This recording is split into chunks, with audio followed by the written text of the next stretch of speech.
So we're back here for All Star Fandom Prime. It looks like Marvel has decided to go full horror with their What If spinoff or What If continuation. We jump into Ryan Gosling and Aaron Pierre in Star Wars. We're here for that. And we're also here for this Power Rangers web series that just shot out of nowhere over the weekend. And we're also going to go over our top 10 DC live action TV shows. IGN put out a list a week ago or so. So we were like, hey, they did like a whole 30 list. Let's just break ours down to 10 and we'll figure it out from there. And then we'll get to our fandom soapbox where I'm sure we'll have a few things to talk about all in the fandoms, all the time, where we celebrate, engage, and debate everything in fandoms. Are y'all ready? Because I'm ready. Let's do it.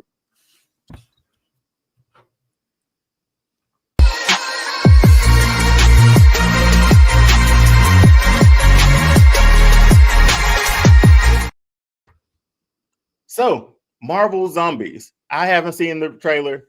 Doc haven't seen the trailer. Jen has not seen the trailer. So we were like, what place to watch the trailer than to watch the trailer here? So, how about we fire this thing up and sort of see? Because just off this alone, I want to see what we're talking about here. So, are y'all ready? Yeah, let's do this. Let's do it.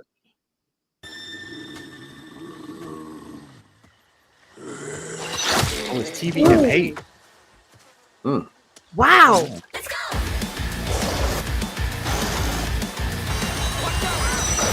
Oh, wow. Is there a virus infecting your system? All the Avengers are dead. And they're coming for us. Wow. We got a world to save.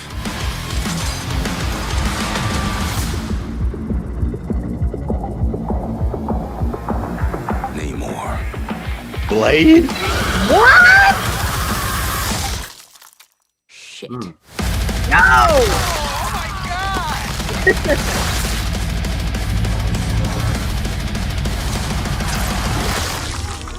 Oh, Spider-Man.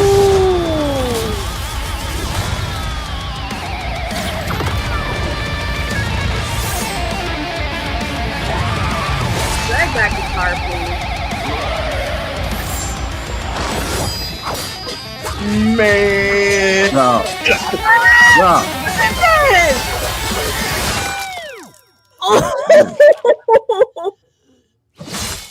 Oh, snap. Whoa. That's how you do that then. Wow. Oh my goodness. Look at the name. Yo. Wow. No. Wait a minute. Were either of y'all expecting that? No, not at all. Have y'all even heard of this until yesterday? Well, I knew. It's like a. Go ahead, Jen. I'll throw it to you. Go ahead. Nope. You go. You. well, yes, because it's sort of a spinoff of What If, and it's sort of like a spinoff comic book too. So first up, Marvel has decided to go full horror. The animated miniseries, obviously, we saw it start at the beginning. TVMA. That's right. Marvel has entered the adult-rated animated series genre on Disney Plus. The show's it's the spinoff of What If. It's supposed to be 4 episodes. The survivors will be like Shang-Chi. We heard Yelena and Miss Marvel. They're going to fight for their lives. Zombie versions of Scarlet Witch, Iron Man, Captain America. And it's not just about the gore. Apparently, the cast, we saw the cast list too. Paul Rudd, Elizabeth Olsen, Florence Pugh that we just said, Simu Liu, Shang-Chi is there, David Harbour, Haley Stanfield, Wyatt Russell. And Blade is being voiced by Todd Williams, funny enough. And they all showed up in this trailer. Wow. A zombie Namor, you had that. This is Marvel going darker, bloodier, and wilder than ever before. So this is obviously not for kids. Jen, from that, Are you excited to see these zombified heroes or fight these Avenger survivors for 4 parts?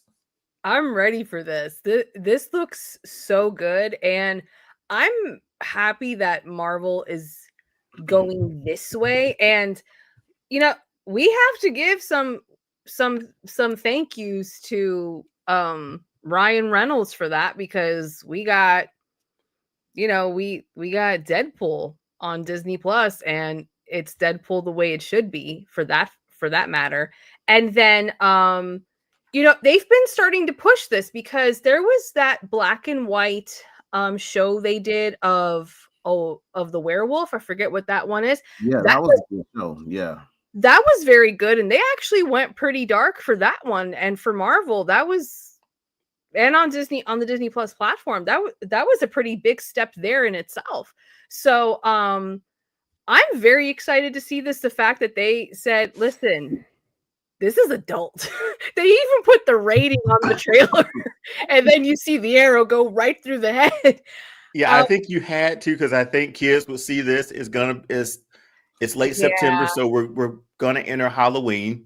They're like, oh, let's watch Marvel Zombies, and then see one of their Avengers heroes get okay. Spider-Man ripped off heads with webs, man. Yeah. I don't know if we. And the way they sat on that for just with a gentle slow-mo. Wow. And then I'm sorry, Blade is in this. I didn't know what to expect with this. And to answer your question, Doc, I did know this was coming, but I didn't know what direction they were going to go in, because with zombies, you can do anything. You could do anything with it. So, yeah. Wow. This is going to be good. Right. So Doc, do you think Marvel, well, obviously we talked about the TVMA. Did you expect this to be TVMA, especially being on Disney Plus? And I'll preface it by saying this: they're essentially absorbing Hulu, right? So everything that was from Hulu is going to be on Disney Plus. Hulu's going to be done by next year, more than likely. Yeah. So they're already adding content that's adult content on DC on Disney Plus. But did you think you'd ever see something like this on Disney Plus? I mean, we got Wolverine and Deadpool. 2 different characters, 2 in live action, but they decided to make an animated, taking all your favorite heroes, zombifying them, and saying, yeah, here's the survivors. I'm going to say from what we got from Wolverine and Deadpool, with all the violence and profanity, I'm not surprised, but I didn't see the whole Marvel Zombies thing. I didn't know about this till yesterday. So I'm surprised that we are getting this on Disney. Mm-hmm. And also, we just got that Predator movie with those 3 little short films. Again, it's Hulu, it's them absorbing everything that Hulu has. And then we looked back at it before. Like back in the day, Disney used to have Touchstone Pictures. So that they've always dabbled in adult content anyway. The mouse has always been there, man. Huh? Rated R. So we've always. Hey, I need the voice again, dog. Hit me with the voice again, bro.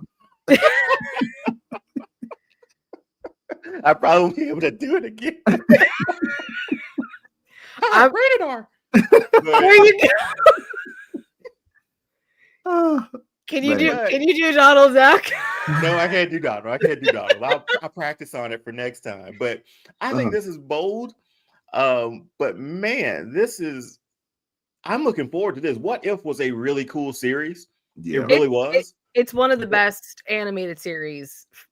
But Marvel. Walking Dead meets the Avengers, bro. This is gonna be some next level stuff, dog. Oh yeah, and the fact that they already confirmed in trailer all of the Avengers are dead.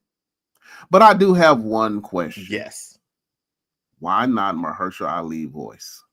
Good question. Very good question. Because we got him. They said he's still going to play Blade, and they're going to start filming next year. And he has also said he doesn't want anyone else to play Blade, I believe. Am I No, correct? yeah, really, yeah. Mahershala is the guy, or supposed to be the guy. Right. That's a really good thought, Doc, because you would think something like this, he would lend his voice to it. But Yeah. you gotta think You would jump at it, I would around. think. Let's think about this. I don't. Go ahead, unless Jen. sorry to overstep.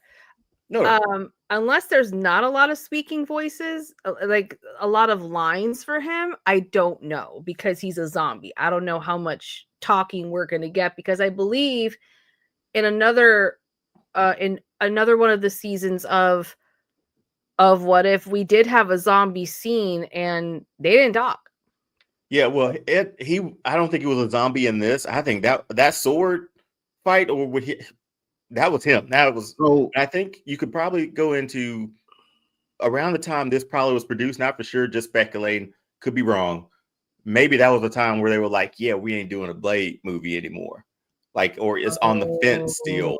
This just could be like contractually a sort of thing too, since there's production start, production stop, production start, production stops, production ends, no more Blade. We need no more Mahershala Ali. We need somebody. This has already been produced. It's already been made. We need a voice. And I'm sure contractually there's got to be some stuff there too. well, here's another thing though. He lent his voice to the end of Eternals. Okay. So True. I don't see why he would not have voiced this. And Because we were getting a Blade movie then, for sure. Huh. I was gonna say the same we thing. were for sure getting a Blade movie at that time. He'd shown up at San Diego Comic-Con. He put on the hat. Yeah. Like it was like a draft day. I mean, like, all right, Yeah. I'm part of Marvel, man. Here I am. Exactly. So I felt like that was like in good faith sort of thing too. But how long ago was that? So and then I got a question, because Sage D keeps saying something. If Blade is possessed by the Egyptian god Khonshu, how would that manipulate his voice? You know what I'm saying? Now, I'm tell you one thing though. Khonshu is cold-blooded now. I think it's a little into the weeds just with voice acting. I think it might just have been some contractually, man. Like, yeah. I think if they do another one of these what ifs or another Marvel Zombies, and we have Mahershala Ali like locked and loaded as Blade, he'll easily be that voice. Yeah, that'd be tight too. Oh, yeah, man. he'll easily be that voice. But hey, man, Marvel. This looks really exciting. There's another thought is there. That's another possibility. He still could be voicing Blade, but they're not gonna announce it because they want it to be a surprise. Because if Sage's comment is correct, that the rumor is true, that he's gonna get possessed, that's probably why this other actor is there and being like, oh, this actor's gonna do it. Surprise! We also have him too. Ta-da! I don't know. It could be another avenue of possibility for sure.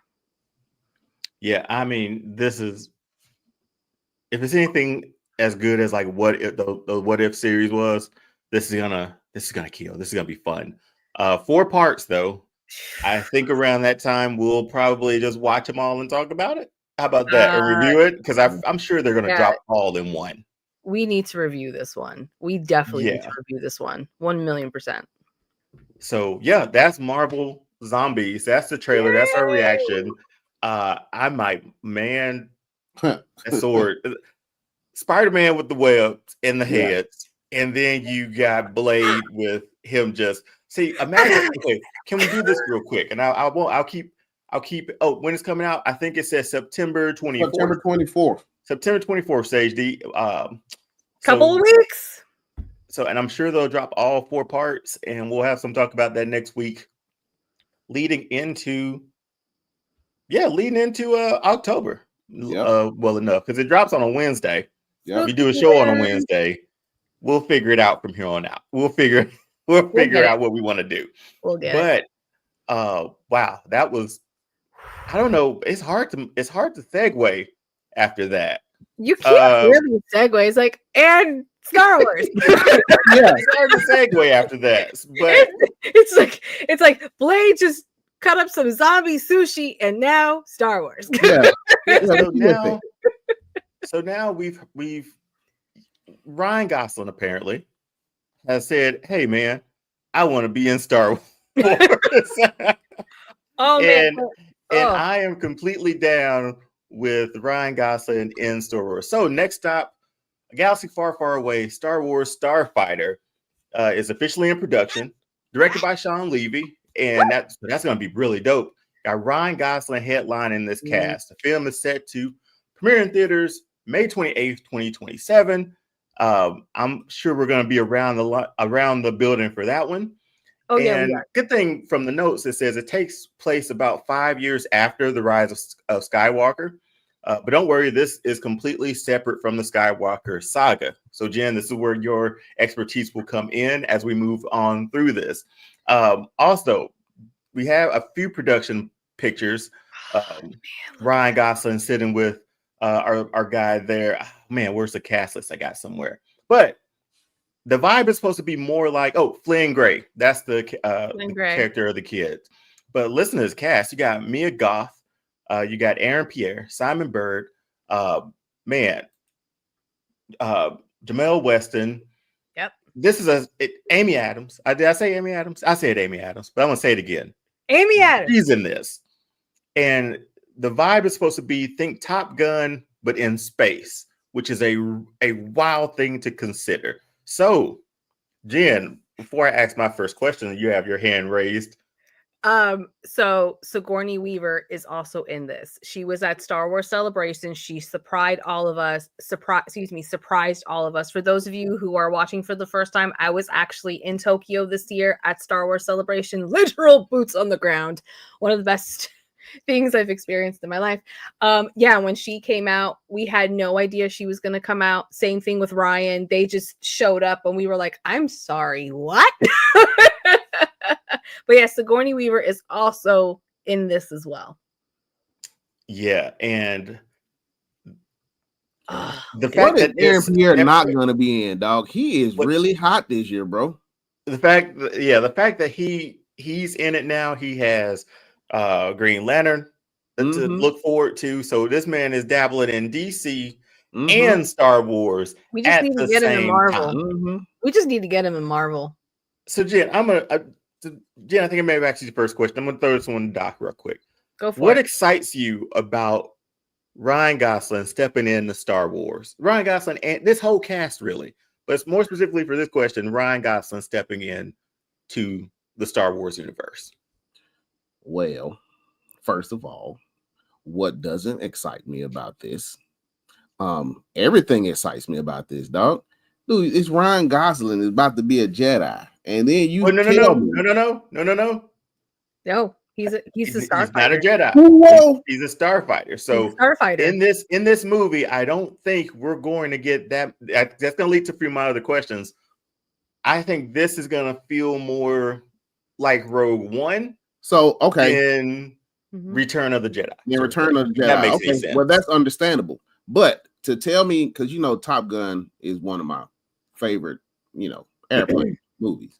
So to give me Top Gun and Star Wars, I'm there for it. And so I'm excited to see how it's going to be shot. I'm really excited. Y'all know me. Everybody should know me by now. I'm really excited for the music. I know that sounds weird to most people, but I'm really excited for the music. Same.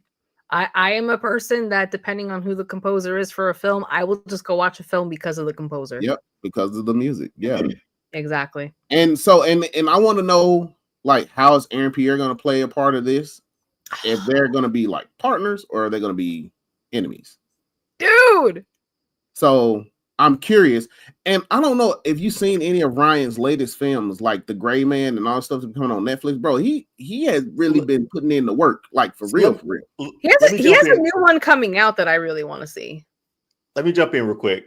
Go. Ryan Gosling, I know he played a character in this movie, and I guess his character may have done this in real life. But I've been a Ryan Gosling fan since Remember the Titans, and I can tell you one reason why. Yeah. This man had enough wherewithal to be like, I'm getting torched out here. Yeah. Put Petey in, man. Like the fact like that, like the fact that he was like, Coach, we need to win this game. I'll take over the team. I'm getting torched out here. Yeah. Come pull me now. I'm a liability. The fact that his character, and he was the only character that sort of got along with him at the beginning. Yep. Ryan Gosling from there on, and then my favorite Ryan Gosling movie is Drive. Very interesting film. I don't know if I could imagine him like that in this, because Drive was kind of ruthless, but hey, he's the driver, man. It was a good. I still want that jacket with the scorpion on the back, man. But I'm so excited to see Ryan Gosling. This huge fan have of you Ryan not Gosling. seen Gray Man yet? I have not, but I've seen the majority of his stuff up until what. So in my was the mind, most I'm recent. thinking the character from Gray Man, dude, you really got to go see this film. So I'm thinking about that movie mixed with a Ryan Reynolds movie that's also on Netflix, where he's like from the future and a fighter pilot. I'm thinking about combining those movies. That's what the character I'm thinking is going to be for him for this film. I think it's going to be awesome. So Jen, here's the question I was going to toss to you. So Go for it. do you like seeing the franchise sort of step away from that Skywalker centered story into something, I'm not gonna say more grounded, because we are in the Star Wars universe, but something that doesn't involve, I don't know, we don't know if it involves Jedis or not. But if I'm looking at it or I'm thinking about the premise, I don't see any Jedi in it. So how do you feel about them stepping away from those stories and like, hey, here's something new for you? I don't have a problem with it personally, and because of how long Star Wars has been around, we are going to be, by 2027, it's going to be the 50-year anniversary. So at some point, we do have to step away from the Skywalker saga. I mean, those stories do end at some point. There is an ending for it, and there are tons of other stories we can do. In Star Wars, and with gratitude to Andor proves that. And Andor seasons 1 and 2 were extremely successful, and within those there was no Jedi whatsoever, none. And it's one of the best shows that's come out of Star Wars, and that has been made. So you can really go anywhere with this, because at Celebration, the director did say, because he was asked, what can you tell us about it? And he confirmed that they were ready for pre-production, and it's starting this fall. So they're starting to film this fall now. They gave us a date, May 27, 2027, where they're going to drop it. And according to him, this takes place right after the Battle of Exile, after episode 9 in the movie series. So it's a new period in time we haven't seen, with whole brand new characters. So this can go in a variety of ways. They could go the route like Andor, where it's a different story with a different character after the events of that battle after episode 9, because we have people who were in the rebel forces. People are going to break off after everything is won and that everything is done. But then you still have these little factions of the First Order that are probably still around. I can definitely see Matt Smith being the villain in this. Yeah. Sure. Look at him. Like, well, here's the other thing. Like, I feel like Matt Smith, like among other actors, gets typecast. Yeah. To play certain characters. It's like with Christopher Lee. Christopher Lee was always the villain. Gary Oldman, he plays a lot of dark characters, but then the good characters. But there's a few actors out there I feel that sometimes get typecast. Aaron Pierre, as an artist, can play anything. So I could see him being a buddy to Ryan Gosling's character, however that worked out, being part of the Resistance. I can also see Aaron Pierre playing some form of a Jedi or a Force user if they wanted to bring a Jedi in, because Jedis are still around, especially because we have Rey. They gave us little hintings of other Jedis, but then if you look at the whole story overall, we still have other Jedis out there. We, especially with the Ahsoka show, we have Ezra Bridger is still out there. Cal Kestis from the video game, they're still floating around. There's some Jedis around, so you could do a Jedi in this, because the Star Wars fan base, my brethren, I don't know why we are so fickle. There is a percentage of us, not including me, but a percentage of us that's like, if there's not a lightsaber in this is not my Star Wars. I'm like, oh man, get out of here with that. because Right. Andor, like you said, Andor proved that, and the first few Andor proved seasons that you don't need it. and the first few episodes or seasons of The Mandalorian proved that too. Like No, it's like and which that's is a brilliant good. that's a brilliant thing about the Mandalorian. Where if you want to bring someone into Star Wars, you can introduce them to the Mandalorian, and they don't have to know nothing. And that's exactly how my wife got introduced. Like she had not seen the trilogy, the original or the prequel trilogy. Yeah. We watched The Mandalorian together. She loved it. Yeah. Then we went back and we watched them in order. And she You saw anything that baby comes out now- Grogu, and you're like, wait, there's a baby Yoda? Yeah, it's a good intro. It's a fantastic intro into it. But this leads me to it too. And this is a question for both you all. Doc, you can answer first. Oh, you can go first. Should Star Wars keep making standalone character-focused films like this, or return to the more epic saga storytelling? Excuse me. Star Wars can do what the hell they want to do. Period. This is what as long as they making good movies and good TV shows. But this is something that you prefer. We've seen a lot of we've seen a few standalone things. We've seen the Star Skywalker saga. Should, in your opinion, not what they're gonna do, but in your opinion, should they keep making those standalones? Yes. It's called entertainment. It's called content. Yes. Why not? Like Jen just said, there's so many other stories out there. Why not tell as many as you can? Especially you got great writers, you got great actors. Why not? You know what I'm saying? Look how bold this cast is. This is a very bold cast. Yeah. These are not just brand new actors off the street. These are seasoned actors who have been here more than 5 minutes. The fact that they all are coming on board for this project, and some of them just being announced for the first time, meaning that they just concluded contract negotiations and then announced it, since Celebration happened in April versus now. They have a lot of confidence, which for me as a fan, and as you all know, if for people who really know me, it doesn't take much to make me happy at all. So it doesn't. So for me, I'm just like, yay, yes. I will. I'll answer too, because I think those standalone character focused films are good entries. Like we just talked about The Mandalorian.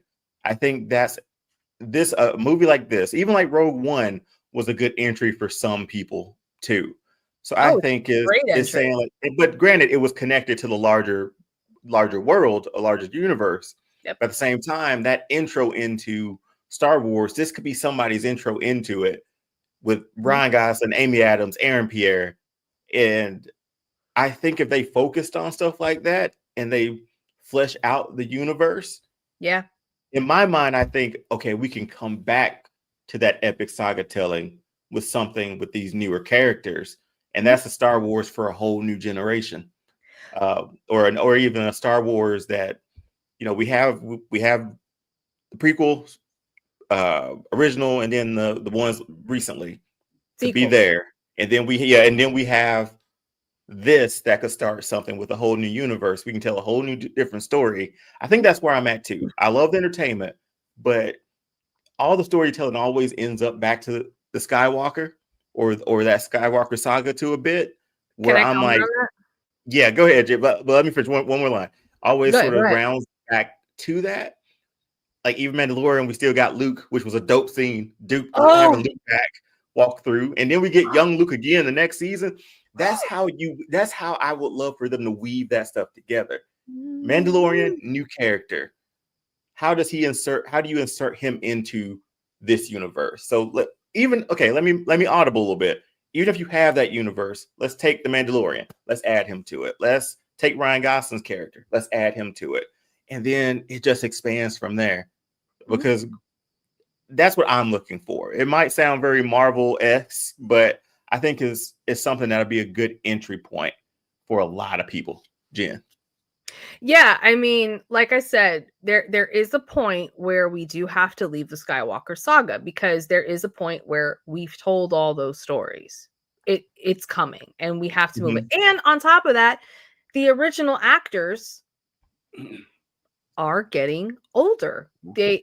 Mark Hamill doesn't want to do Luke anymore. He's done. And de-aging from a production standpoint is very expensive, especially as that technology gets better. And now that we have AI and how AI gets into the mix, it is very, very expensive. So at some point, we do have to move away from those characters. With all that said, there are going to be appropriate times where, yeah, you can loop in the Skywalkers, because still, even though It's legacy. it's legacy, and with the timeline that they announced at Celebration, Leia and Luke are still around. They're still here. So, like what they did with Luke in The Mandalorian, you also have to make sure that it's the right story and you don't overdo it. Because I had these discussions in other fandom rooms when it came to Andor, and we brought up, I was like, well, what if we saw a Jedi? What if Luthen is actually a Jedi?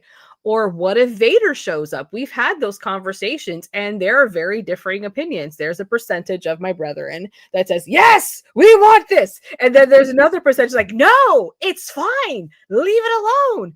I don't want to see it, you know. So with all that said, there is a right way to do it. We need both, because like I've said on the show before, I would love a series or a movie on freaking Bail Organa, because that man is a goat. Sure. You sold me on that, Jen. You sold me on that. For those people who missed that conversation, let me enlighten you. Bail Organa, when he dies, the Emperor has no idea that he was part of the rebellion or the resistance. He has so many connections in the underworld that they all protected him, including pirates and Hutts. This dude, he's such a goat. Anyway, another one you could do is Mon Mothma. And those are technically other legacy characters that you can go back to. That also ties into Star Wars, because now that we have been blessed with beautiful Vivian, who played Leia superbly in Kenobi, I can see her coming back when she's old enough to take up that character if they want to do more stories with Leia. And we still have Leia's daughter, Miss Bobby, who has portrayed Leia in Episode 9. They did Carrie's face on her daughter. Oh, that's for sure, yeah. So we can still get some Leia stories, but again, it has to be done right. You just, because there's that danger of overdoing it to where you'll just, like, the whole fan base will be like, stop doing it, and that's not what we want. Yeah, especially with you get that fine line, because I think we've talked about it when we talked about Flash, Doc, of like bringing characters back. You walk a fine line there too, and like Jen said, the de-aging technology is getting better, but it also will be more expensive as well. I still think the best de-aging is Robert Downey Jr. in, what was it, Civil War? Do y'all remember that? Like he put on the it was at the beginning of the movie. Yeah. I think it was Civil. When he was giving the speech at MIT. He was giving the speech, yeah. That may have been one of the best de-agings I can remember seeing. Jen. General Tarkin in Rogue One. And you like that one? You like that one? Oh no, because like I had no idea to expect him in this, because no one really knew what the Rogue One story was going to be. So the fact that, because that actor passed away a long time ago, so the fact that they found another actor who looks very similar to him and can do the voice, but then still do a face fake or a defake, whatever it's called with correct terminology, on that actor.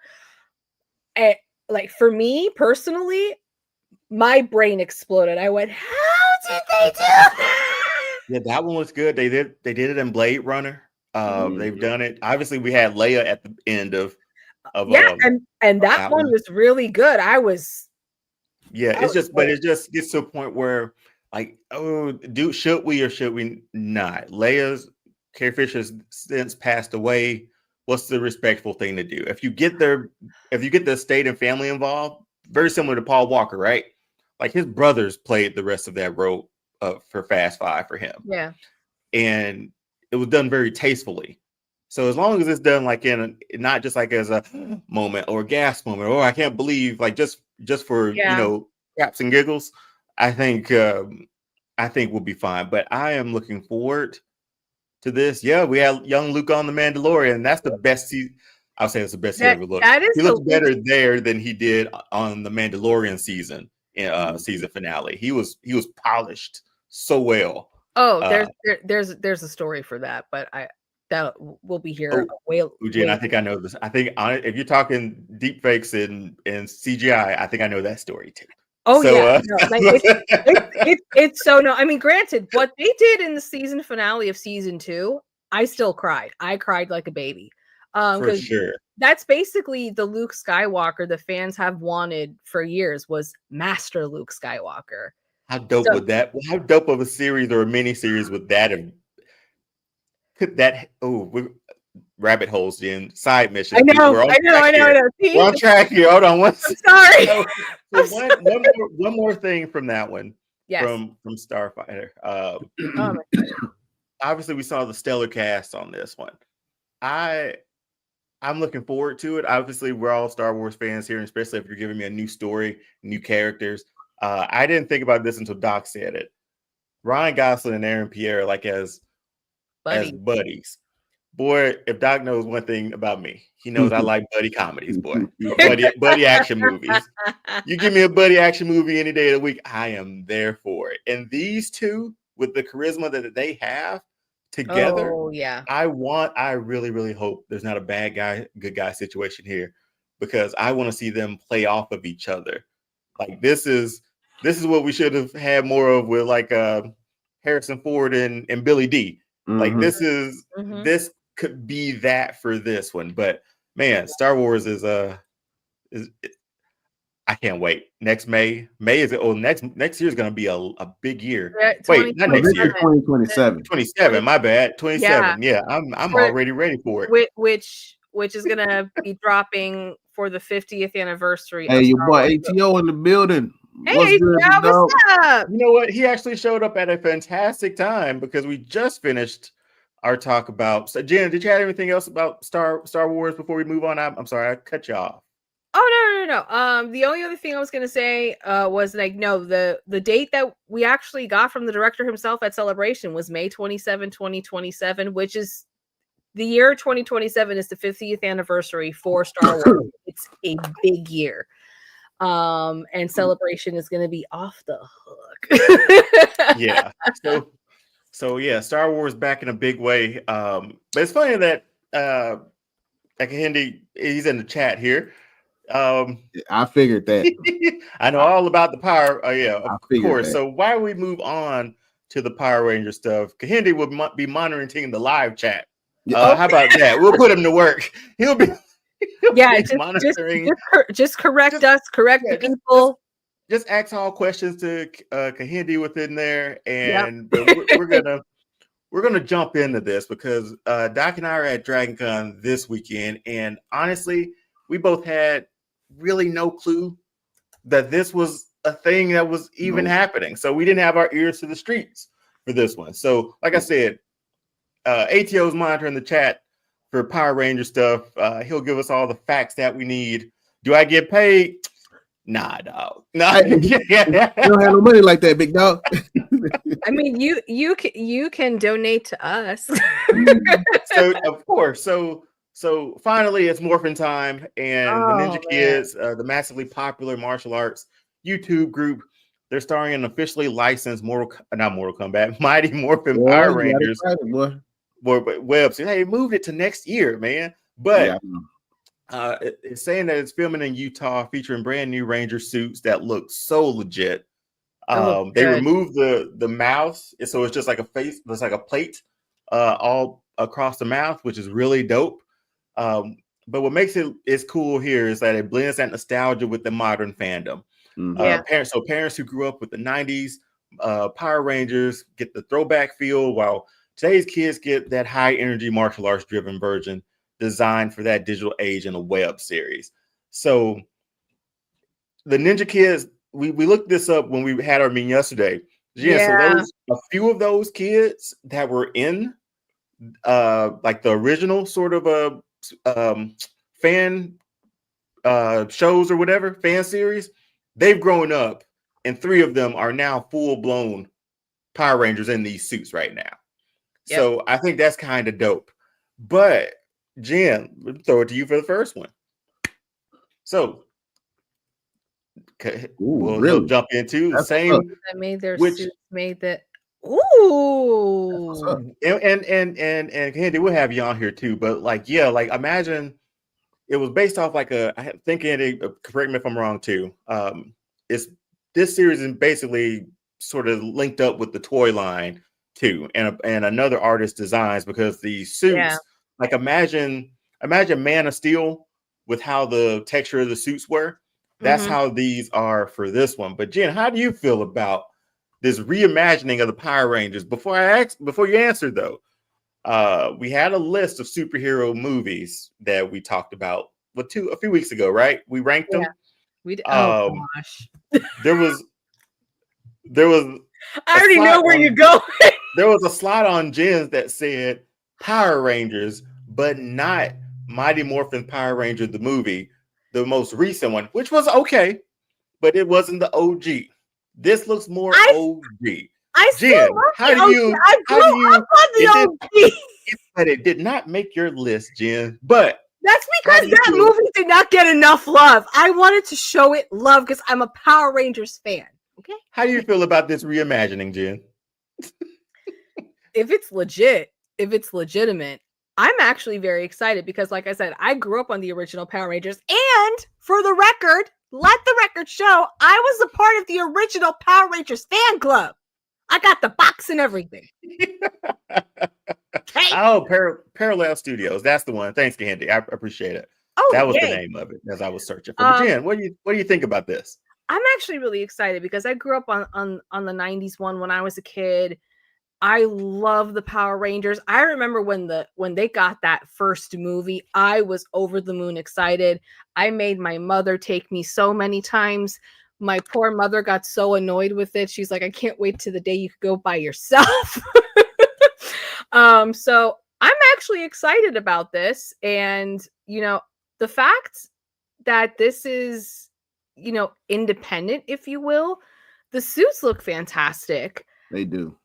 They're actually filming on location for what they're doing. So one, please be legit because I really want to see it. So yeah, I'm excited. I want to see what they got and I want to see what happens with this. So I forgot to add that too. Disney is creating a series That's as well. true. So this is like Hasbro funded it. So this is sort of tie in with the toy line. So, but again, for it to be a toy line, this is really good money put behind this, I think. Mm-hmm. I mean, like if they're coming out with brand new action figures based on this web series, they're gonna look really good. So Doc, if we grew up with the Power Rangers, does this hit that nostalgia button for you? Because obviously we had some iconic people portray these characters, but now we're like, hey, let's suit up and do it one more time. It kind of does hit that nostalgia button for me, and I really appreciate it because I tapped out of Power Rangers for a minute, and when I found out about this, which was yesterday, I got excited. I was like, oh snap, what? And then so not only this, I don't know if you saw, I think it was a couple of weeks ago, they had this animated Power Rangers. It was going around for a minute, and it was like really tight, and I got excited about that too. Oh wow! When I found out about this, I was like, oh yeah. This might be something that get me back on the train. You know what I'm saying? That make me want to really watch. You know what I'm saying? Like you said before, the suits look great. I can't wait to see the storylines because I'm always excited about a new. I don't need one, man. I don't need one. I don't need one. You just want fighting in action. All I need them to pull from their back and hit that. Boy, you telling me? And they all say as one, it's morphin' time. I mean, Saber-tooth tiger. Yeah, saber-tooth tiger. So I'm excited. I can't wait to see the first episode. As a matter of fact, do we know when the first episode is going to drop? It says it's supposed to premiere in September. Okay. So we'll be on the lookout for that one. I again, we're at a point now. This nostalgia button is being hit like constantly. Constantly. in across all fandoms at this point. Oh Just yeah. this show alone, Mm. we've hit Star Wars, we've hit Power Rangers. In this show alone of new stuff. Yeah, Yes. it's kind of awesome. It's kind of awesome. This is That's good. wild, man. Like that's good. wild. Here's a question that I didn't write down. What do we expect from, because this looks good and we haven't seen like any of the episodes, whatever, anything like that. Oh, well, one second. We'll answer that one bit. I see that too. Yeah. But just it threw me off a little bit because I had a really good question here. I guess with this one, how do you expect the Disney version of the Power Rangers to be? Because I don't think there's been any that much news about it. No, whether it's going to be Mighty Morphin or something different. But I guess, like, what do we expect? Because they've had a lot of them. So here's the thing. Since the original Power Rangers show back in the 90s, Power Rangers has gone above and beyond with different teams, different storylines, different I don't want to say animals. Animals is not the correct word, but for the sake of the conversation, different animals that are represented and the abilities that go into each ranger. So it would be really cool if Disney went back to the OG as well. But I can also see them doing something completely different to try to get both fans who have loved Power Rangers that started back in the 90s, but also bringing in a brand new generation that's going to capture that audience. But from my personal opinion, it would be good if they went back to the OG, because those of us who grew up in the 90s with the original, for those of us who have children right now, we're going to automatically introduce it to them no matter what. So that's a no-brainer. So I'm a little nervous about the Disney one because we don't know anything. We just know that they're doing it. So we'll see. Yeah, and I mean they've had, what was it, like Dino Thunder and stuff like that? That's been on ABC, I think. So yeah, that was all under the Disney umbrella, technically. Yeah, I think it may have it was at Nickelodeon for a little while too. I feel like too, but it's been wild. But it was. Yeah, so yeah. Kenny said we're kind of on the right path for that one. But yeah. Oh, okay. Thank you, Sage D. Ninja Storm is Disney's first Ranger team, so that's when we started with them. I appreciate that, Sage D, because I was looking at the full list here. Thank you. Of continued episodes or continued series for this, but I can't say enough about this. This looks great. The suits look amazing. Man. Like just seeing the White Ranger again, like,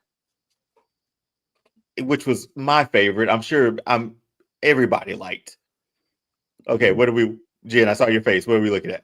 The latest comment from ATO, but we have to address the one he said before that. Oh, which one? The Power Ranger one for the 30th anniversary. That was our bad. Timestamp 9:56.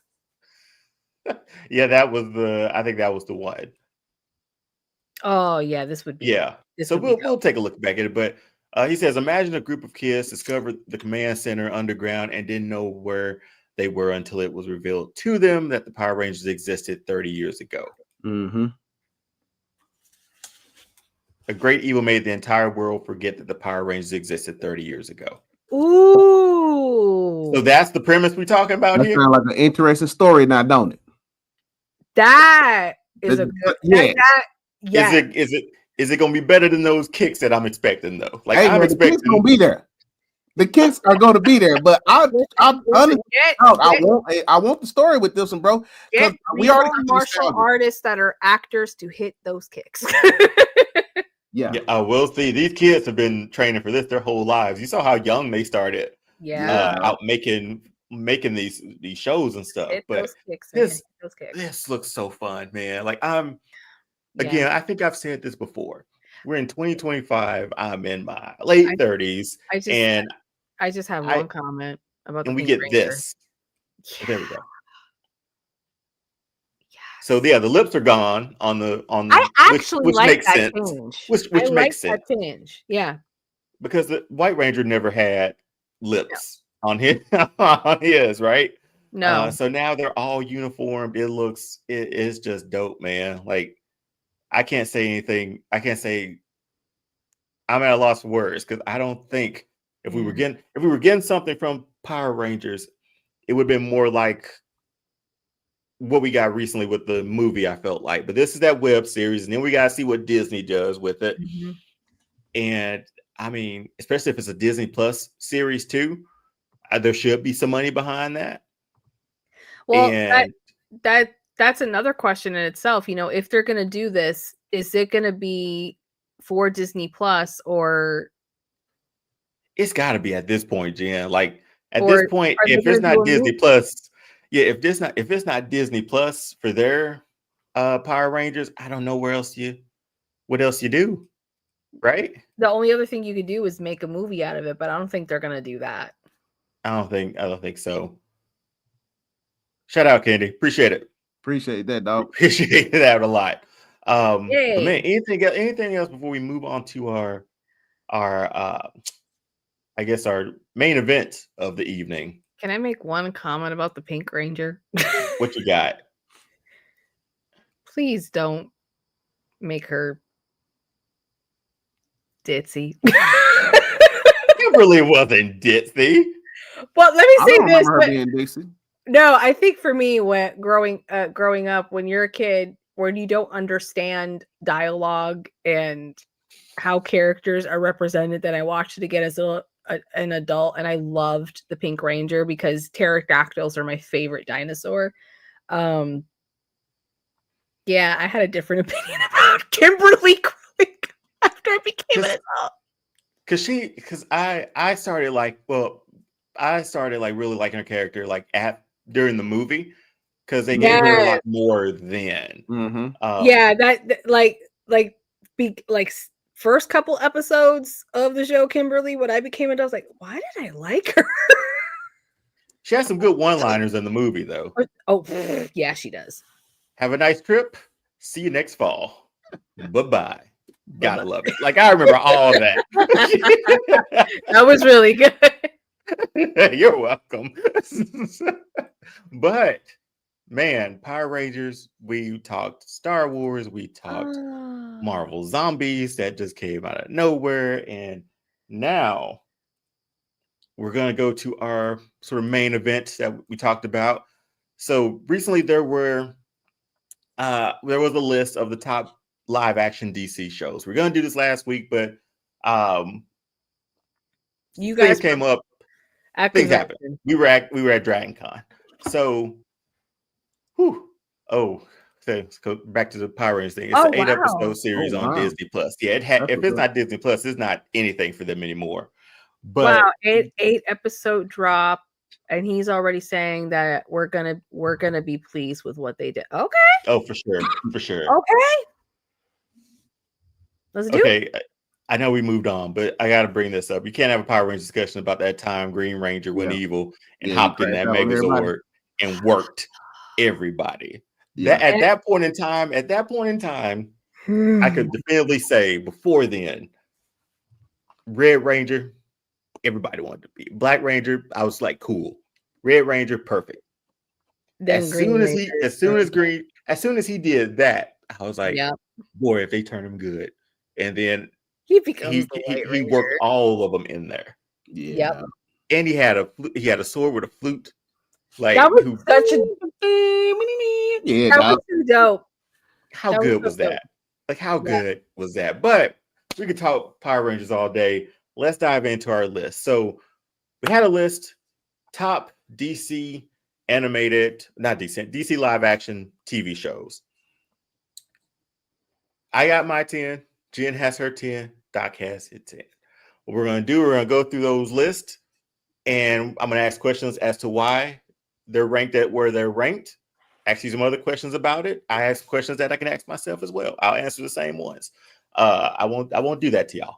But Doc, I think I got you up first. All right. So here's your list from top to bottom. So I'll just read it out. Number 10, you have Peacemaker. 9, you have Black Lightning. 8, Supergirl. Lois and Clark at 7. Penguin at 6. Sandman at 5. Watchmen at 4. Constantine at 3. Arrow at 2. And The Flash at number 1. Yeah. Yeah. All right. Now, have you seen Constantine, Watchmen, or The Sandman? And I know you didn't watch The Penguin. I did watch The Penguin. I thought you said you didn't. You weren't gonna watch it. Oh, I watched it. Oh, I probably didn't tell you about it, but I watched it. yeah. I thought we talked about it once before. I guess we didn't. Okay, so go ahead. Like, I saw The Watchmen. Oh, I saw Watchmen. I had to take a full-on break after the first episode because the first episode legitimately made me cry. It made me cry and it made me angry. Yeah, and that too. Yeah. And I had to take a break. So I took that break and I came back to it. I don't remember really fully. Some stuff stands out for it, but I think that was around the time where they said that there wouldn't be a season 2. Yep.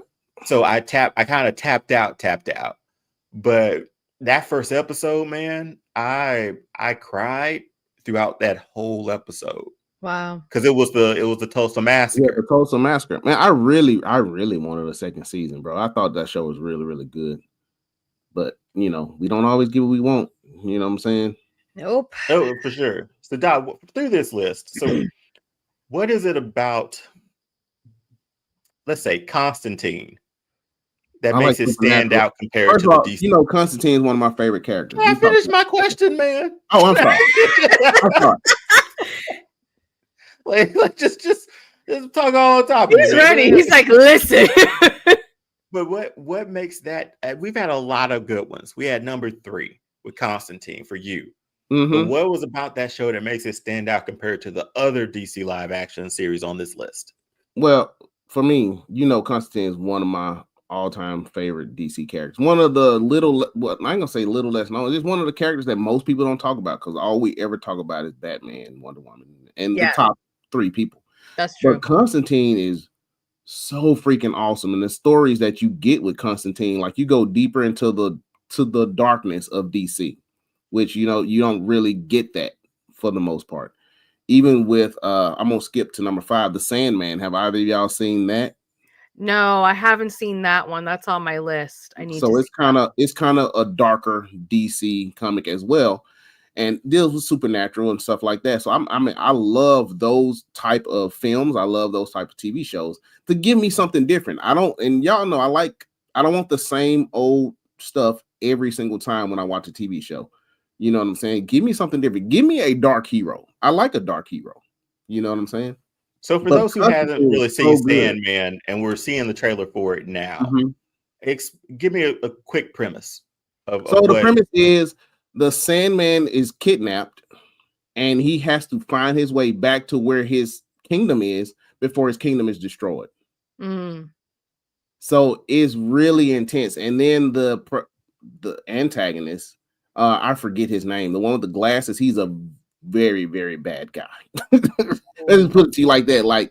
And so his whole objective is he has to get back, and he ends up having to go to hell and have a discussion with Lucifer on how to get his kingdom back. So it's like, I think you'll like it. And all his brothers and sisters are like deities. You know what I'm saying? Like one is death, one is desire, and stuff like that. So I think if you watched it, you would really, really like it.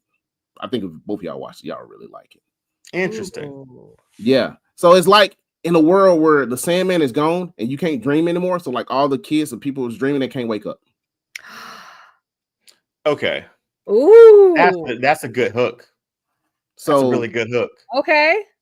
Yeah. And so he was like kidnapped for like 100+ years. Like he was gone. So it's like really intense. There's a whole bunch of kids for 100 years that can't wake up. Like it's that show, dog. It got me.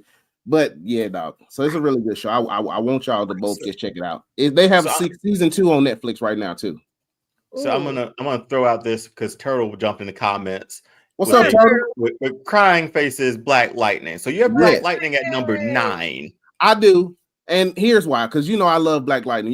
Jefferson Pierce is one of my favorite characters ever. But the reason I have him at number 9 because I didn't get a chance to finish yet. So from what I've seen from the first seasons up until now, I loved. So even with him going through the stuff he go through with his daughters, how they try to be defiant, they want to be on their own. That stuff I'm relating to now. You know what I'm saying? As a father, and what I'm saying? It's more relatable to me. Black Lightning. Not only is he a teacher working for the community, all this stuff. It's just a dope series to me, bro.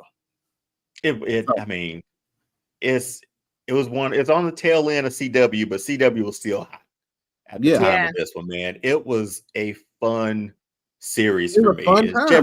Seeing Jefferson Pierce Crest, well, it was like he was the perfect person to cast for this show.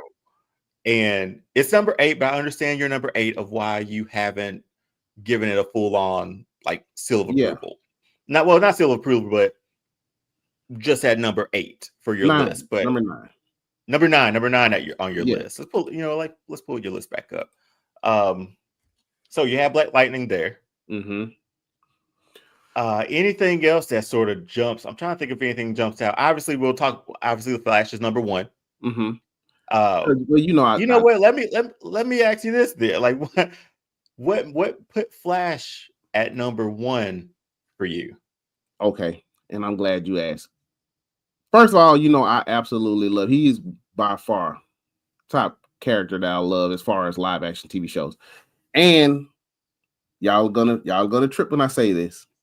I didn't watch Smallville, so I was like, for my number 1, something that I watched from top to bottom that I really was excited for every time it came on. It was The Flash, even because with the Arrow, it's number 2. But at times the Arrow kind of felt, what's the word? I don't want to be disrespectful. It felt kind of like one of those like TV high school dramas at times. You know what I'm saying? Yeah, no, I know what you mean. You know what I'm saying? But I still love the Arrow. You know what I'm saying? Diggle is by far on the Arrow. And we got to see him last week. Yeah, we did. We got to see him. You know what I'm saying? We got to see the cast of the Flash. Yeah. So got to see Brandon Roth in person. Like, that's freaking awesome. Okay, but yeah, man, the Flash. I love the Flash, bro, and all his different versions of himself that he always had to defeat. Like, I thought it was a brilliant show. I know some people may not agree, but I thought Flash was a brilliant show, dude. How did you think? How did I guess Grant Gustin? Because we did the fantasy cast. You want to see Grant Gustin as the Flash in the DCU. So what about his portrayal as Barry Allen? How did his portrayal resonate with you? To me, he had the perfect geek become attitude type thing. Mm-hmm. I like that. And the other guy that played Flash in the movies, I never felt that from him. You know, Ezra Miller had issues, and he just felt for me with weird. Ezra Miller, it was a disconnect. But with him, I connected with this guy. With Grant. We had a lot of seasons to connect with Grant Gustin. Yeah, we had a lot of seasons, and even the first time he met Supergirl, I thought that was so freaking cool, dog. I was like, man, I don't know. I love it. The theme music was great too, and once he got the gold boots, like, I was like, we finally at that point where like he's comic book accurate. But I will admit, the first suit he had on was one of my favorites. No, it was one of my favorites. Yeah. Oh, what did we do here? I don't know. What did you do? What did I do here? Switches up. I gotta hold my head up now. There we go. There we go. We're back. But no, like just that original suit was really good too. Like that original suit was solid because it looked like it keeps going to that when I do that now. When you're switching back and forth? Yeah, when I'm switching now. Hold on. I'm using my mouse now. Let me just remove it and then we'll add it. Can I just say one more thing? back. There we go. The acting in the Flash was so good. Like the moments when Joe was giving his speeches to Barry, like it was so touching. Like you felt like a father was talking to his son. You know what I'm saying? Like the acting was really good, bro. I will say this, and I think I remember where I put it on my list because I like the Flash too.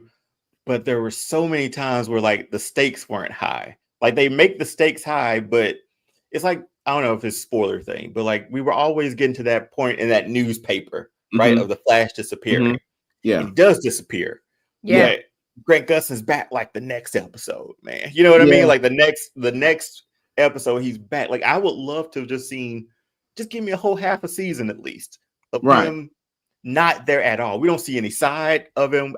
I just felt like the stakes were never fully there with the Flash. So which it didn't make me tap out or anything like that because I love the stories, I love the characters. But I was like, man, like I know some more adversity because they Peter Parkered him a lot too. Like this man was crying a lot. Emotionally a lot. That happens sometimes though with some of these characters and the age they're playing these characters. Because when you see something so successful, whether it's Star Wars, Marvel, whatever, there's this idea that, okay, let's take that template and run with it because it's going to work for every character. No, it's not going to work with every character. You can't do that because Peter Parker and this character, to me, shouldn't really be similar because they're in two different universes. And the stories and everything. So you have to be careful when you do that because then to your point, Deonne, if you Peter Parker him too much, depending on the situation, plus the stakes are not high enough where there's not where there's not enough cost for him as the person he is, and then the payoff at the end of it, that's where the writing can lack, and you can't do that. And in a sense of like Peter Parker, him too, I always think about, well, obviously the recent Spider-Man movie, but Spider-Man 2 with Tobey Maguire. I think he cried in that one, maybe in the third one, but they rocked him. They rocked him at every point, man. Like a lot of, and I think that's what Marvel does a great job, even with like their comic books, making the characters feel real. I think Barry Allen here felt real. Like a real person to me. But here's the thing too, the stakes too. I was like, man, we've been leading up to this moment and he disappears and I'm like, oh crap. And I think he's back the next episode. I was like, I get what you're saying, Deonne. Dust him for a year, man. Dust him. I'm saying, would you have continued watching if you got 6 episodes without him in it? Yeah, because you had Wally West come in at the time. You did have Wally come in, that's true. So Wally could have carried that, and they could have been like trying to figure out how to get Barry back, but not knowing where Barry. And even if at the end, like at the after credit stuff, you could tease Barry somewhere, like in the Speed Force or something, disappears. 1,000,000%. 1,000,000%. Yeah, so I really think, and from a writing standpoint, I think that's great writing, and it shows. As a person who consumes storytelling all the time, to me, it shows, okay, you have a lot of faith in this series that you're willing to not put your main character in these episodes. One, because it's accurate, because that's what happens, and you should do it accurately for one. But it also shows that you have confidence in that story. They're like, no, this is the story. We're going to put it in the show. We're not going to deviate from it. We're going to play it out. And then, you could absolutely do little teasers of teasing the fans, especially if it's people who are not familiar with the comic books of where is he? What's happening? How is he going to be back? Is he going to be okay? You know, it builds that suspense for those people who are not familiar with the comic book lore. Yeah, but again, that's not like a huge fault for me. It's just a slight thing that just stood out for it. Because I love Grant Gustin as Barry Allen. That's Barry Allen from here on out until they cast somebody better. If they find someone better, and I will say, Doc, my favorite episode, the musical with Supergirl. That's my favorite episode. Super Friend is one of my favorite songs to hum while I get ready for work. and then he does a really good song with Running Back to You. That was because they're both Glee kids, I think. So are they both Glee kids? yeah, at least, yeah, I think they're both Glee kids. Barry Allen Ooh, Grant Gustin was on Glee, and I think Melissa Benoist was on there for Supergirl. So that's why yeah, it was nice. so good. So good. Okay. Doc, I like this list, man. Jen, anything you want to add to this list or ask Doc about his list? Because positioning wise, I think it all fits with the person that I know. I really don't have a problem with it. I mean, and the other thing I was going to say, I actually haven't seen Constantine either, because that was one that just I was not aware of when I was watching other stuff. So that's something I need to watch too. Which is why that is not on my list, because it's one I didn't see. So no, I think this is fine. I don't have a big problem with it. Yeah, I mean, granted, Doc does go off the sort of DC timeline of like, here's the main. He'll go Constantine, he'll go Sandman, and he'll let me know about it. So that's the now dynamic. I'm gonna check out the Sandman, because from what he said, I'm like, oh, I want to watch that. Let me check it out. But Doc, I saw it list. The Penguin just dropped last year, Yeah, and that was a huge hit. I enjoyed it. It's good. It surprised me. I was like, if you're gonna do It's DC characters like DC villains like this, yeah. that's how you get me. Colin Farrell you did a give hell me of a job. you give me a he's really legit an sort of you give me a sort of a legit sort of origin story Yep. for him, where obviously he thought that he was doing the best thing. Like he thought he was right. Yep. But then the fact you start liking him, and then you get to the end and you're like, come on, man. And he put his mom in that penthouse and she didn't want to do that. And it's such a good series. If DC's gonna do that for villains, for me, I'll take it all day. I will. Well, this was just too good. Well, if you think about it, Penguin is actually that dark. Yeah.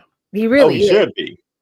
Yeah, right. So no, like Penguin is actually really that dark. I mean, I know with the original Batman stories and everything, like the way he's originally drawn and conceptualized, but this is the darkness of him. Like it's like, yeah, that's it. That's him. That last question about the Penguin too. So we saw your list, and there's some that were in your list, some that were not. And there were a few that I was surprised that weren't in your list or didn't jump up the list much. How did this one right here convince you? How did the Penguin convince you so quickly? Because it's only been a year that it belongs in the top 10. Oh, for me, good acting. Great acting. And the story of the Penguin. A nobody trying to take over the biggest crime family. Dog, he's literally a nobody. He's literally the driver. You know what I'm saying? They keep referring to him as such. And he's like, okay, I can show you better than I can tell you. And then the way Colin Farrell portrayed him, bro, it was so good. So, I mean, and it was one that I finished from top to bottom. And it's one that I would go back and watch. So that's why it's on my list. All right, man. Well, that was Doc's top DC live action. That was his 10 for his list. So, Jen, are you ready for your top 10? I'm ready.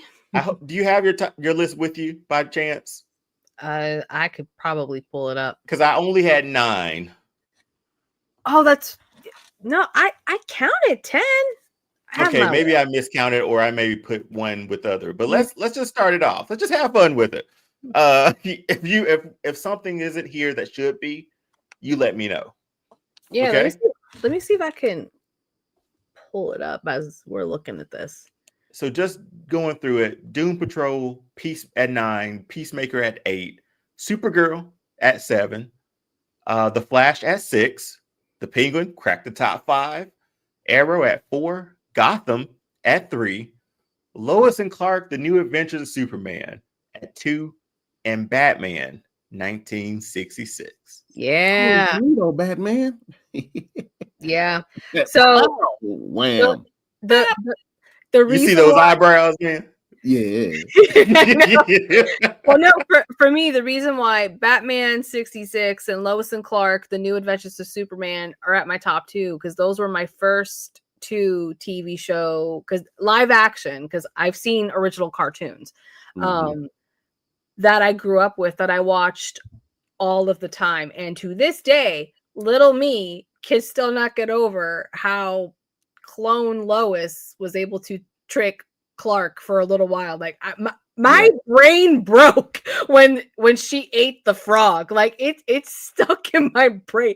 And this was Lois and Clark. Yes, I would, because she becomes like there. I forget how many seasons in, but there's one where she becomes a clone after they're together and they're married, and I was panicking when she's the clone. But anyway, but yeah, I grew up watching this. I really enjoyed this show growing up. So that it just, for me as a kid, it just has that little special place in my heart for being introduced to a live action DC show that I really enjoyed as a child. So yeah, I think we can co-sign that too, even given what Dean Cain has become. This was my first. This was Superman for me, for our youth, I guess, you know. And again, Terry Hatcher was great as Lois Lane. He's a wonderful Lois. Dean Cain was a really good Superman and Clark Kent. He really was. It was every week there was like a mystery. There was a case to find out or solve. They were essentially like we're detectives. And it just worked so well. Lex Luthor, the villain, the guy they got for the villain for that. This guy, the Lex Luthor they got for this show was actually a good Lex. And to your point, it was actually really cool to see Clark and Lois be journalists. Yep. True. It was so cool. Because in most other content we have seen, we don't really get to see that. You know, we just know that they're journalists, that that's what they do. But this was, I think, the first time we really had like a microscope on that part of their lives, along with him being Superman. So it's just a nice POV to see for these two characters. It was the God, so good. Where can I watch this again? It's got to be on somewhere, right? To just stream. Yeah, it's got to be at this point. It's somewhere. I would think it's like on Netflix, or not Netflix. I'm sorry. HBO Max, perhaps. I was gonna say Amazon Prime. You know how you can pay like the $2.99 or whatever. Yeah, but at this point, man, something like that should be streaming. If it's a DC property too, it should be on. It really should be on Max.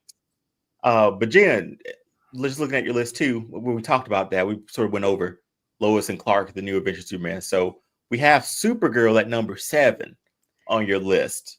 Yeah, that's because my let me capsulate this.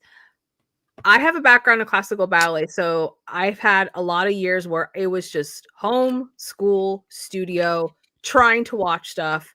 So Supergirl for me was patchy. I didn't see all of it because if I wasn't doing homework or in the studio dancing, preparing for shows that I had to be in, I just wasn't watching it. So, but I did see patches of it, so that's why it's at 7. I actually do need to sit down and just watch it. But you know, that's why for the moment she's at 7. Okay, another quick question too. Gotham specifically. Sorry for the mistake. Should be season 1 and season 2.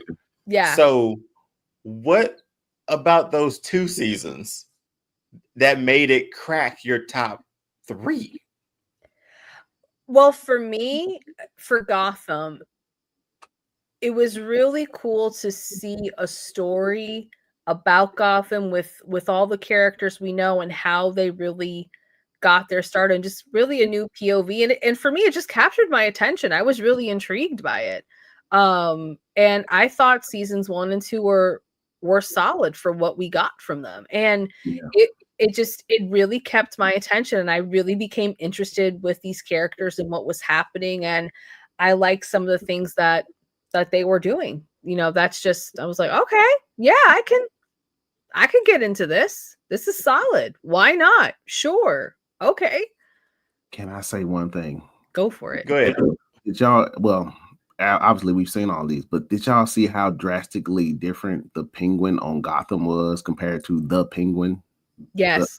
The Yeah. actors, just the way they portray the Penguin. Yeah.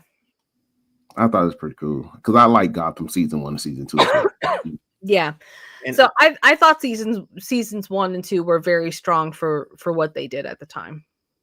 and Jen, so we do have, well, you do have the Arrow at 4 Mhm. or Arrow at 4. Quick question. So how much, I guess it's not really how much, but this pretty much kickstarted like the modern era of DC TV. This connected a lot of shows that we talked about. Yeah. What stood out about this show the most for you? Because it's in your top, what was it, 5? Yeah, it's in my top 5. It was for me, like I said, it doesn't take a lot really for me to make me happy. And if it's a story that captures my interest and I'm watching it consistently, to me, that's a good show. And in the beginning seasons of the show, I really got into it. I thought it was cool, and I actually love archery. So to see a superhero that had a bow and arrow going all over the place, doing all this cool stuff, I'm like, yes, please. So I just got really into it. I thought it was good. I mean, I know there are criticisms out there and everything, but I'm the person that's like, really? You're gonna criticize that? Like, even for me, yes, there were like some seasons that were you're going to have that, right? Not every season is going to be peak. No. You have your up, you're going to have your downs. But yeah, honestly, I kept coming back to it because we got more progressive storylines, more characters, more crossovers. Right. And that's the other thing too. Like with shows, especially from this time period where we got a lot of episodes and there was a lot of thought and a lot of forward thinking and a lot of planning. And to your point, it's one of the ones you actually do come back to because it is good. I mean, it's not terrible. It's not mediocre. It's a good show. Is it like, oh my gosh, this is the best show ever created? No, but for what it is, it's a good show. Mm-hmm. Yeah, you had the Arrow team, the Arrow Cave. You had a team assembled together. Oliver was still sort of rough around the edges. He's on a motorcycle with the bow and arrow. Come on. Yeah, and then honestly, his suit's evolution. This was my favorite one with the no sleeves. For some reason, that one stood out for me, but he only rocked it for like a few episodes during that season. No, that was actually my favorite. I liked him without the sleeves. That looked really good. That was like, it looked more like it. But Jen, we can't leave without talking about your number one. And your number one, sliding down the pole into the Batcave. This was my childhood growing up. Yes. I watched this so much growing up as a kid. My mom introduced me to this and I fell in love with it. And then when they showed up in Scooby-Doo, I was over the moon. Yeah, that Batmobile, man, still. I watched this all the time when I was a kid. I love this one. It's just that was my entry point. See? I love it. Love it. Fuck. Pow. Pow. Boom. I loved it. Yeah. So again, this was that lighter take of Batman before we went full on dark in the 90s, late 80s, early 90s. Oh yeah. I mean, it's just, you got Adam West, man. And I think one of my favorite all-time shows that I will watch repetitively to this day is Big Bang Theory. When they got Adam West to come on and they were actually having that conversation of who was the best Batman, he was like, listen, everything you see in that suit that I'm wearing is full grade A Adam West. And I'm like, yes, sir. Sir. Favorite Big Bang Theory is James Earl Jones. When we find oh my gosh. Yeah. That Ding Dong Ditch Carrie Fisher. I'm gonna nerd out. So James Earl Jones and Carrie Fisher have never met before until that show. They never met each other. That was the first time they met. And not even at premieres. Did he not go to the premieres? No, they never met. Their paths never crossed. There was the first time they ever met was for the Big Bang Theory when they ding dong ditched Carrie Fisher. Oh, that was so good. He's like, I It love was. Star Wars too. Yeah. I love you, man. See, so Adam West is as at number one with Batman 66. You get nothing from me on that one, Jen. I do have a quick question though, because you just talked about it a little bit. Is your love for this show more nostalgia, or do you genuinely think that it holds up today? It's more of the nostalgia for me because, like I said, this was the first thing I saw growing up as a kid. So one of the things I've learned about myself over the years is just those things that I really fell in love with when I was a child. They just hold a special place in my heart because it's what got me into being a nerd and falling in love with all of these stories and these characters. So it's always going to have a special place in my heart for me. Oh, for sure. For sure. I mean, I see old episodes pop up here and there on like Ion TV or whatever. I'll sit and watch it. I will still pull up the Scooby-Doo cartoons with just them in it because I love it so much. It did. Well, there was before Adam West passed away, they did make a new animated movie, DC movie, where it's in the style of the old like Adam West TV show. I think they did 2 of them, if I'm not mistaken. I've never seen those. Yeah, one was about, and they voiced it. Adam West, Burt Ward, they all come back to who, if they're still around. They came back to do it. Check it out on Disney. Not Disney, HBO Max. I think there's 2. I think there's 2 movies for that. I'm writing this down. Hey, Sage D I was chimed just gonna in. say he posted his He list. has Thank you, Sage D. 8. Appreciate it, Sage. And if you're Thank you, watching it, you want to Sage. drop yours in comments too. So he has Black Lightning at number 1, Okay. Arrow at 2, Flash at 3, Lucifer at 4, Batman 66 at 5, Hey, Lois hey. and Clark at 7, and Gotham. No, Lois Clark at 6, right? And 7 Gotham. The way I'm Or reading Gotham it, 8. Oh yeah, I'm reading it. You're right, Jen. You're right. You're reading. Yeah. Read it backwards. Yeah. Got Lois and Clark 7, Gotham 8. there we go. And I have not seen Lucifer. Have y'all? No, I never got into Lucifer for myself. And Doc, I am with you. I have never watched Smallville. Really? Nope. I thought I was the only one. Nope. There's I'm a with few you episodes too. here and there for me that I've watched, but I haven't watched I it have in not its watched it. totality. I know some people might stone me for that, but listen, I grew up with Lois and Clark, The New Adventures. I did too. So I'm I good. and this did- and the classic Superman cartoons. But we're Mhm. talking about live action. Yeah. But I did watch Yeah. those. So Jen, I won't bring it. Well, we'll go over it real quick and then we'll jump to my list. Yes. Peacemaker and Doom Patrol. You say you haven't watched those yet. Yeah, and those are the ones I really want to see, which is why I included them on my list. Gotcha. So that's why they're low. So I will say that after watching them, they'll probably move. I just don't know where. So Sage D has told us for Smallville, don't watch it. It took them 10 years to get him flying. Are you serious? 10 years? I mean, I would be wait. mad. I would be so mad if I go watch Clark Smallville. and he Superman don't fly for 10 won't seasons, fly bro. for 10 years in this show? perhaps. But Yeah. so No. So You gotta get the man off the ground. this is true. Even early, even like the Christopher Reeves when he was young, he was out running a train Yeah. and already flying. Yes, You remember how they had him hovering up, like how he was speed running? Yep. They essentially had him like on a gurney or a wire, Yes. just hovered him over the ground, and he was just pumping like that. That's why it looks so weird for some reason. But even correct me if I'm wrong. Even in Man of Steel, didn't they do a flashback with him as a kid doing the same thing? With the running, I don't think so. I think No. he saved his friends on a bus. He saved the bus. Oh, that's right.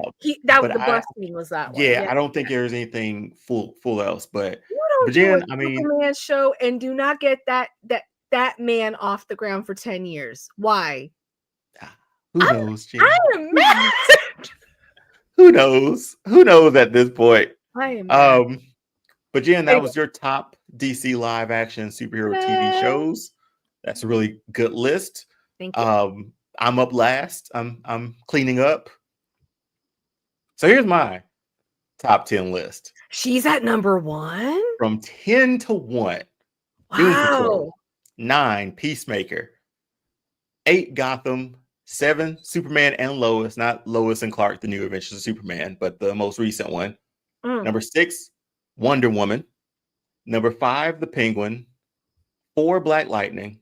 3, Arrow. 2, Flash. And 1, Supergirl.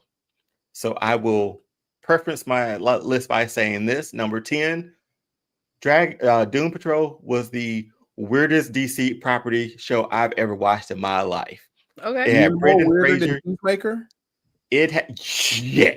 Yes. Ooh, It had than Brendan Peacemaker Fraser. for you. Okay. It had Brendan Fraser as Robot. The reason it was so weird, I was like, what in the world is this? I didn't read Doom Patrol. And I'm like, what in the world is this? You have Brendan Fraser as Robot Man, Matt Bomer from White Collar as Larry Trainer, as Negative Man. That got me. Timothy Dalton was the chief, was Niles in this show in the wheelchair and everything. But we even got a cyborg that wasn't DC's cyborg, but we got a cyborg anyway. It was bizarre. It was very mature. Okay. They break the fourth wall a lot. A lot of the stories are just wild. Who was it? We had Diana Guerrero as Crazy Jane, where she had multiple personalities throughout the show, and those personalities will show up when they needed to, pretty much. It was so good. It was so good and so strange that it kept me coming back every single week. Number 10, Peacemaker. Finally committed to that 2 weeks ago. And I think I like it more because I like John Cena. But I like this is like Deadpool for me. Ryan Reynolds is only going to be Deadpool for a long time. Like whenever that recast happens, like when Xander is like 20 or 30, like whenever that happens, it's gonna be tough to sort of be like, man, another Ryan Reynolds. But this is what it feels like for me with Peacemaker. Love the cast. Danielle Brooks is in it from Orange is the New Black. I had her. I cast her as the Muses from, and was my muse in Hercules. If you go back and watch that one. Wow. Okay. Robert Patrick is his dad, which is the Terminator, and that's really good. But no, comedy is great. Made my number. Does he do this once? Does he do this? He better. Before it's over, he better. He doesn't do that in the first season, Jen. He doesn't do that in the first season. Before it's over, he better. But even season 2 right now sort of has got me interested because it's leading and building more of the DCU. So that's what got my hooks. It got its hooks into me for that. Number 8, Gotham. He cameoed in Superman. Yeah. Number 8 with Gotham. That prequel was so good. Ben McKenzie was a really good James Gordon. Like a really James Gordon. And Donald Logue as Harvey Bullock. Solid. Bruce Wayne, the kid is Bruce Wayne. He got on my nerves as he got older. But I still came back for Gordon, essentially. And I'm hoping that sort of, if we ever get that Gotham series or whatever, I'm hoping that sort of plays into it a little bit, or something. Not that series plays into it, but it feels a little bit like that, but just a little bit more mature. But I got that one. Fish Mooney came back, Jada Pinkett Smith. That's when I kind of tapped out later. But every week, I know I was on Fox or the day after watching that. Not Smallville. Superman and Lois, the most recent one, had Tyler Hoechlin as Clark Kent. He showed up in Supergirl too. Elizabeth Tulloch, I think, was Lois Lane. She was really good in it. It was just Superman back in Smallville with his kids, and they have powers, or they're developing powers throughout the series.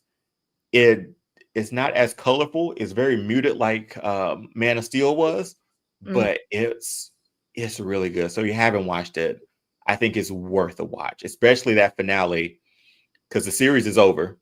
So going back and watching it in totality, I don't think you're going to be disappointed at all.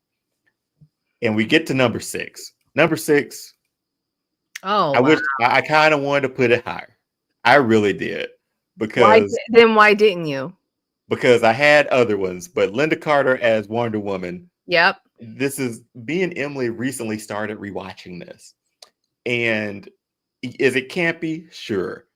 Is DC in the 70s? Come on, man, we got no excuse for it. But Linda Carter plays at Batman in 66.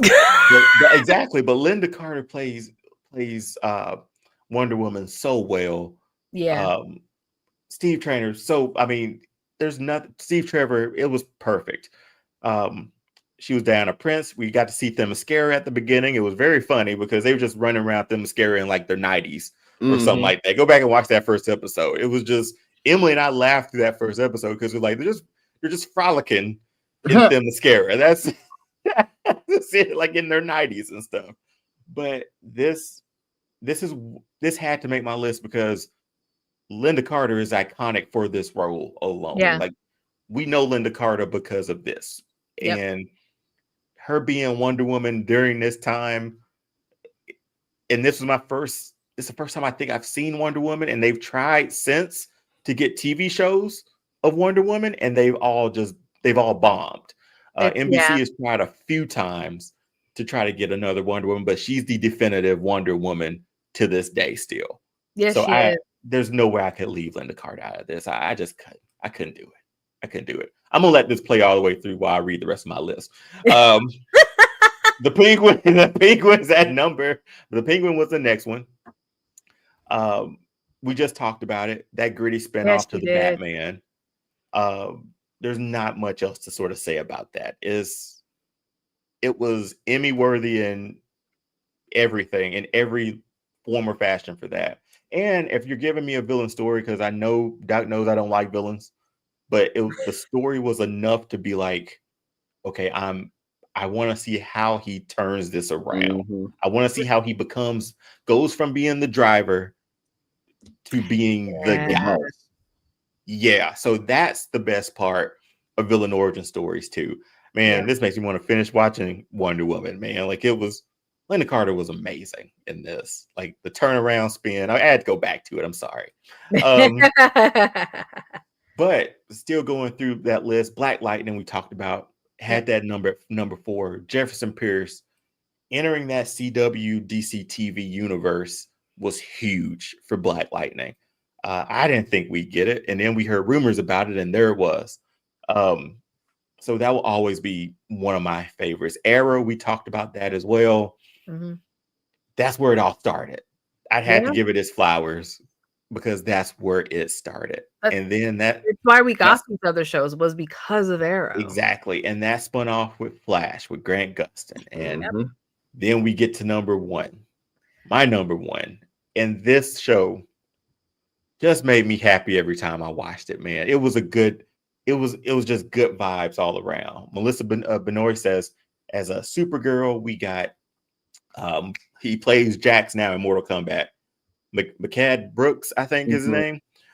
He was Jimmy Olsen, and then he came back and played as Guardian. We dive into Supergirl's sister. We get Martian Manhunter in this too.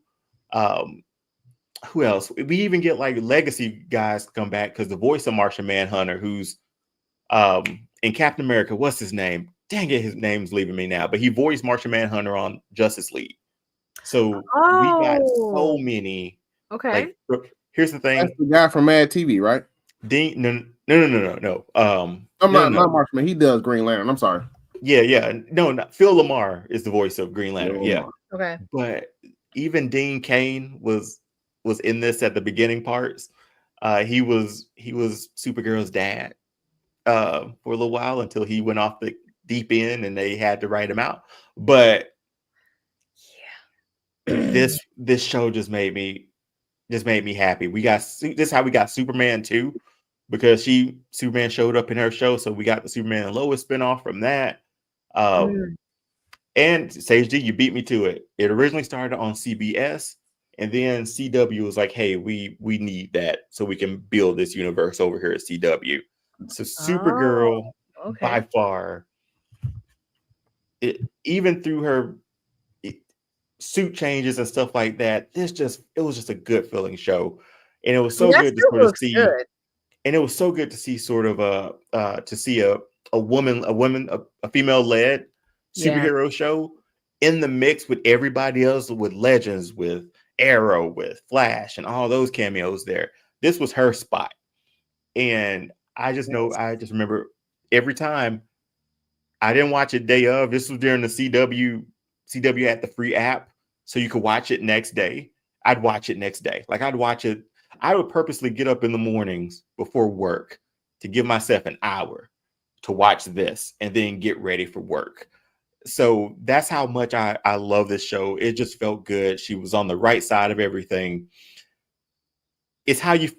This is how I wanted to feel about Superman. This is how I feel about This is how I feel about this Supergirl. This is how everybody feels about Superman. It was just a good time. So that was my list. If y'all got any questions, I'm happy to answer why I put things where. But Supergirl was, when I thought about this list, I was like, she's my number Yeah, one. I gotta watch Supergirl and just get the whole thing. See, Terry Hatcher, it was a. I was like, I don't remember seeing Terry in this. So Terry's in this. Wow. There's so many sort of legacy, not characters, but legacy actors from other DC shows come back to this. Oh, that's cool. DC did this one right. So this is, again, I guess this, I hate to say this, but like this is my Supergirl.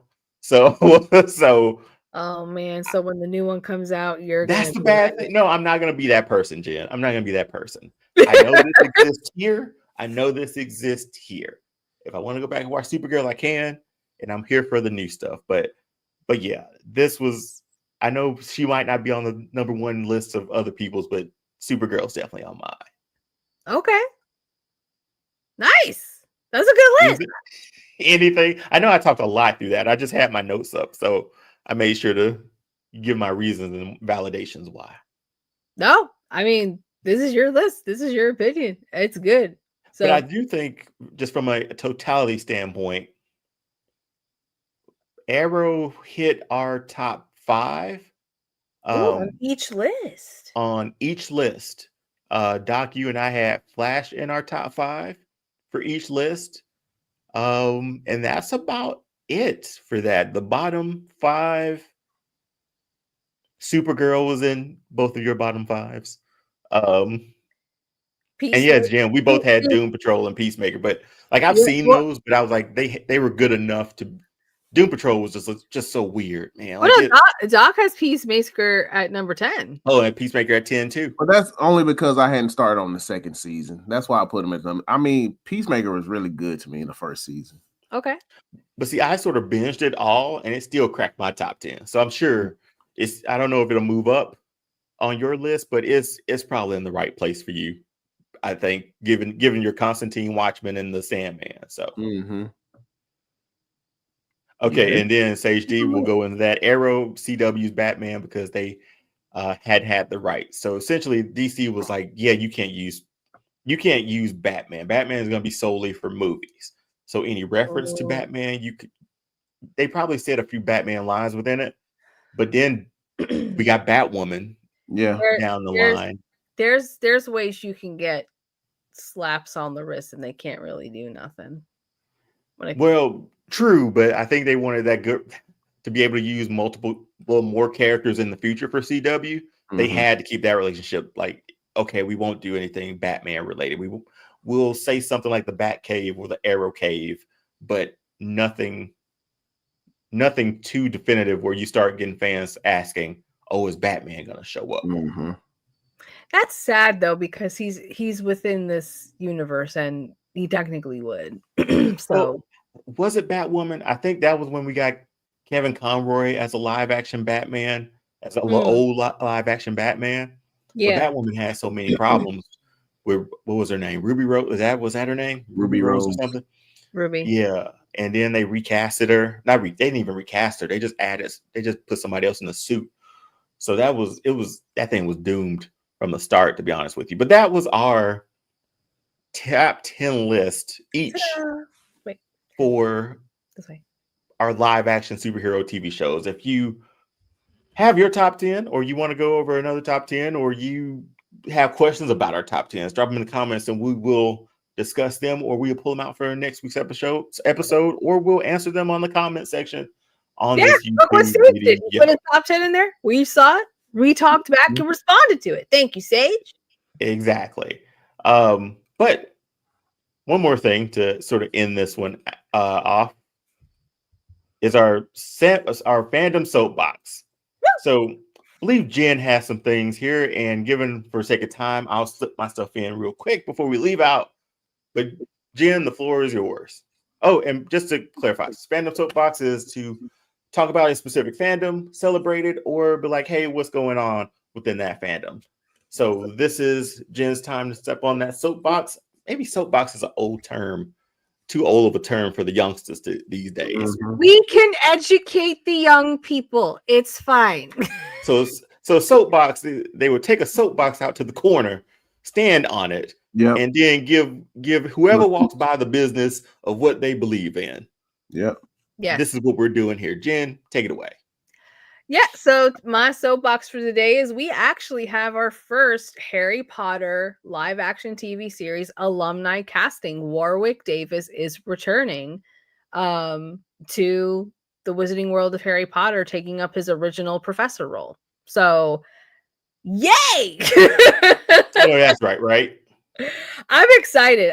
The fact that Warwick Davis is coming back, the first alumni from the original movie series, coming back in and reprising his professor role. The name escapes me at the moment. I thought I wrote it in my notes. But he's coming back. It is very exciting. And because it's Warwick Davis, he has a habit of playing a variety of characters, not just one. He will probably also be playing other characters throughout the season, like he did in the films. He's played Professor, he's played Goblin.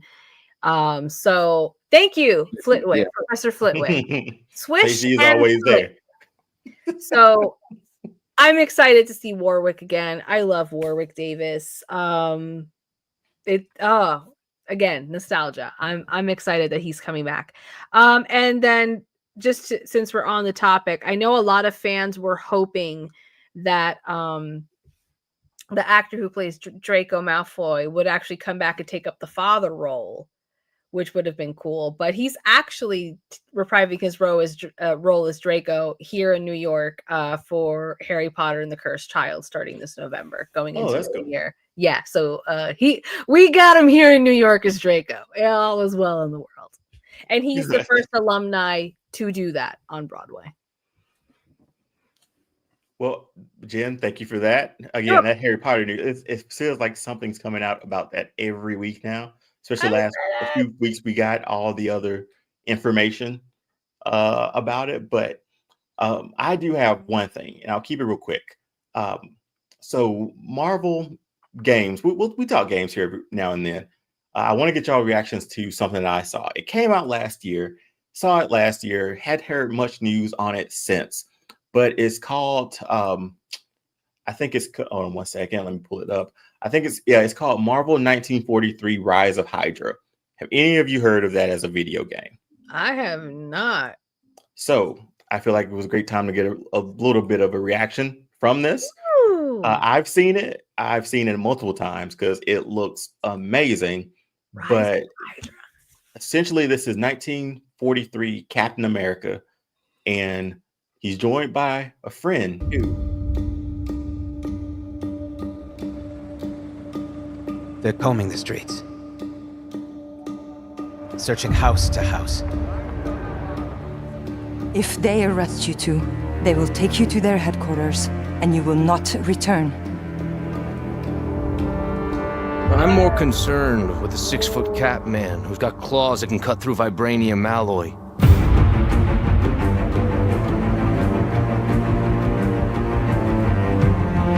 So, yeah, they released this trailer last year.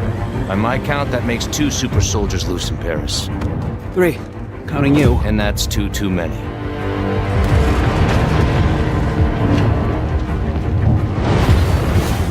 I'll be there before the sun rises. Before the Germans, before that American. The Eye of Force has been found.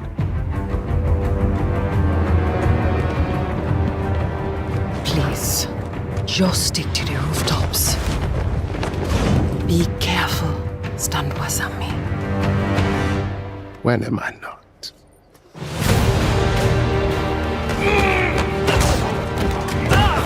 It's better if I tackle this one alone. You may encounter some obstacles. That won't be a problem. Our cat friend is definitely here too. By the look of things, he's not very far ahead. The American boy is right on your heels. Who the hell are you? If you wanted us dead, we'd be dead. So what do you want? Answers. That's far enough!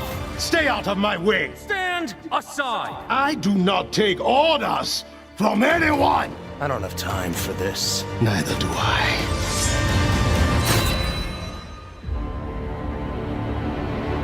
I'm not sure fully when this releases. It's been up in the air a lot. I need it. You too, real quick too. So this is that the stuff we saw. It's not coming this year. So that's obvious. But I'm mad now. everything that we saw allegedly supposed to be live in gameplay, and that was a King Ezekiel from The Walking Dead. If you know, you know. Wow. But there's one more thing I wanted to show. I think this is what I'll use my fandom for, like to just show off stuff. So show off cool stuff. But there's one piece of this that I wanted to show before we get out of here because we're going a little long, so I apologize. But there's one more. Let's see. Man, that's too bad we're not getting that game this year. I would play that. Goodness. So the technology that they're using is all like Unreal Engine, and that run in real time. This is all supposed to be running in real time. And one of the coolest parts is them talking right here at the end when he's unmasked. So we just saw it, him with the mask on. And obviously these are actors. What up, guys? And Kari Payton, our Black Panther. See, they hug. They're friends. They're not really fighting. It's all good. But this is all. And of course, I want to take all Unreal. Hold on. I'm here we on go. the business of the United States government. Yours is not the only business here. Stay out of my way. Stand aside. I do not take orders from anyone. Turn around, boy.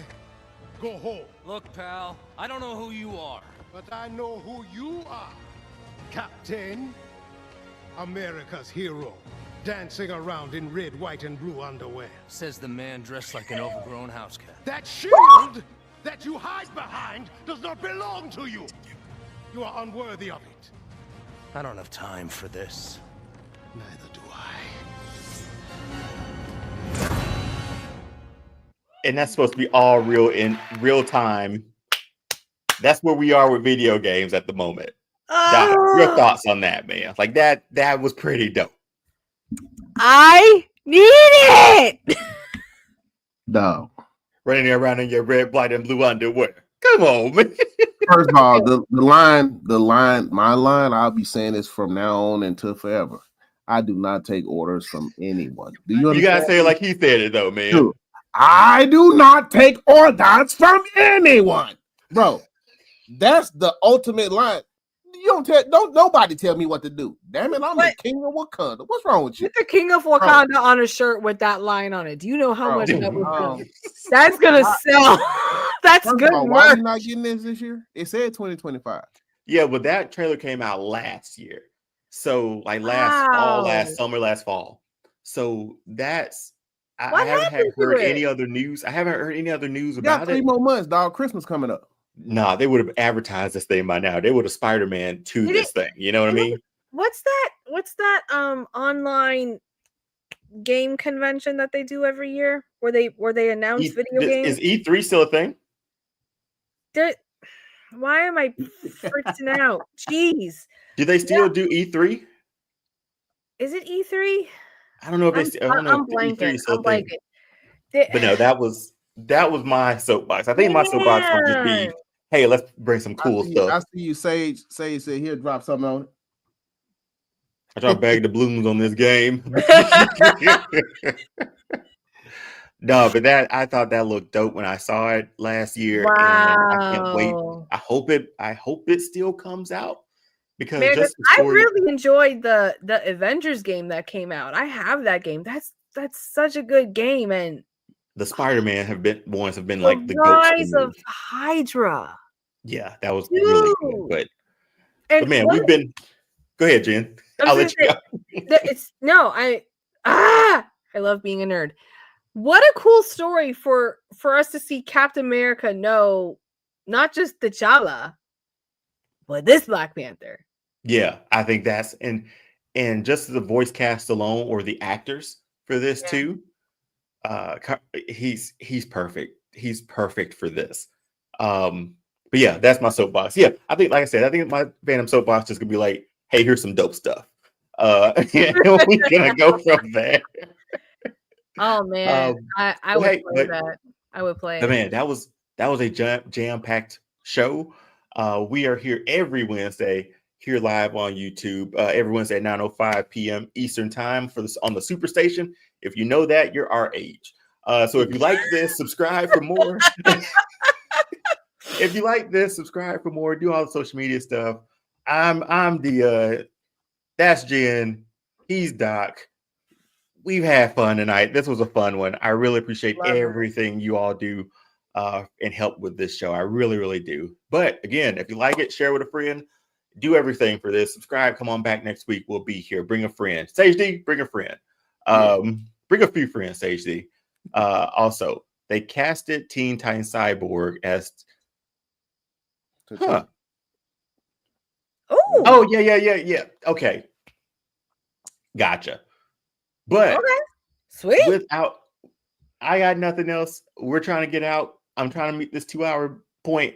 So until next time, we will see y'all next Wednesday, 9:05. Bye. Peace.